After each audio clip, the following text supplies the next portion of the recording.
చెప్పా కదా తమ్ముడు, ఆ కేసీఆర్ వాడికి నా బుద్ధ వాడికి పందు అంటే మన పందు అంటే తప్పులు కేసు పెట్టి లోపడేస్తాయి. ఇచ్చుకున్నాం, మార్చుకున్నాం. గెలిస్తే విజయవాడ స్పష్టం చేస్తారా? మళ్ళీ చంద్రబాబు గారు గెలిస్తే చంద్రబాబు నాయుడు ఒకవేళ ముఖ్యమంత్రి అయితే విజయవాడ శ్మశానంగా మార్చాలని విజయవాడ చంద్రబాబు నాయుడు గారు ముఖ్యమంత్రిగా ఉన్నప్పుడు ఫోటోలు ఒకసారి తీయండి. చంద్రబాబు నాయుడు గారు ముఖ్యమంత్రిగా అయిన తర్వాత ఫోటోలు పెట్టండి. చంద్రబాబు నాయుడు గారు ప్రభుత్వం పోయిన తర్వాత 2019 నుంచి 2024 వరకు ఫోటోలు పెట్టండి. చంద్రబాబు నాయుడు గారు హయాంలో ఆ 5 ఏళ్ళలో విజయవాడ అభివృద్ధి జరిగిందా, లేకపోతే అంత ముందు జరిగిందా, లేకపోతే ఆ తర్వాత జరిగిందా? రమ్మనండి, చర్చకి రమ్మనండి. నిజంగా కేసీఆర్ లాంటి సైకోలు ఉంటే పార్టీలో ఎంపీగా ఉంటే నిజంగా శ్మశానంగా మాట్లాడు. చంద్రబాబు గారు ఏదైనా ఎంత ఉన్నా వద్దంటాడు లోపల. అతను సైకో మెంటాలిటీ.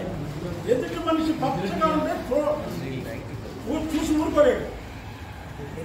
రేపు విజయవాడ బాగుపడుతుందన్నా ఊరుకోడు. కేసీఆర్ నాని తెలుసు బాబు విజయవాడ అభివృద్ధి అయిందో శ్మశానం అయిందో. కేసీఆర్ నాని ఆయన మాట్లాడినటువంటి 10 రోజుల ముందు ఒకసారి వీడియో తీయండి.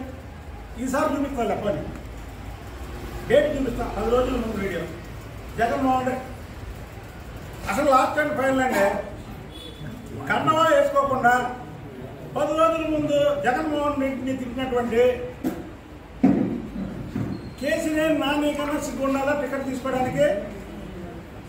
అలాంటి వ్యక్తికి తిట్టి అసలు జగన్మోహన్ రెడ్డి రాడు అన్నటువంటి వ్యక్తికి టికెట్ ఇవ్వడానికి జగన్మోహన్ రెడ్డి కన్నా ఇద్దరికి లేనప్పుడు ఈ రోజుకి ఇదే తగ్గుకోండి.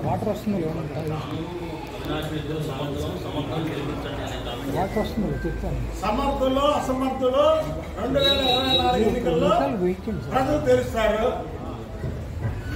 తొందరలోనే ఉన్నాయి. చెప్పాను కదా, కేసీఆర్ భవన్ బుద్ధా భవన్ దేనికని ఎప్పుడైనా ఛాలెంజ్. ఈ 2-3 నెలల్లో ఎప్పుడైనా ఛాలెంజ్.